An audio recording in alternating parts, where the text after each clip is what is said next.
প্রায় 3 মাস পর মেয়েকে আবার নাচের স্কুল নিয়ে যাচ্ছি। ওদের ফাইনাল প্রোগ্রামের পর ওদের স্কুলের এক্সাম ছিল, সেই জন্য কিছুদিন অফ রেখেছিলাম ক্লাস। তারপরেই কিছু ব্যক্তিগত কারণের জন্য আজ ক্লাসে আসা হয়নি। মেয়ে তো আমার ভয়েই ছিল যে মা এতদিন ক্লাস অফ করেছি, স্যার যদি বকে। আমি বললাম ঠিক আছে, তোর কোনো চিন্তা নেই, স্যারের সাথে তো আমার কথা হয়েছে, তাও আমি স্যারের সঙ্গে আর একবার কথা বলে নেব।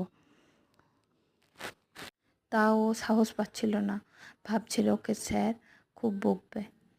আমি বললাম তোর বন্ধুদের সঙ্গে দেখা হবে এতদিন পর, তোরও দেখবি ভালো লাগবে। কিন্তু ওর মুডটা একদম অফ ছিল, ওই জন্য চুপ করে বসে যাচ্ছিল।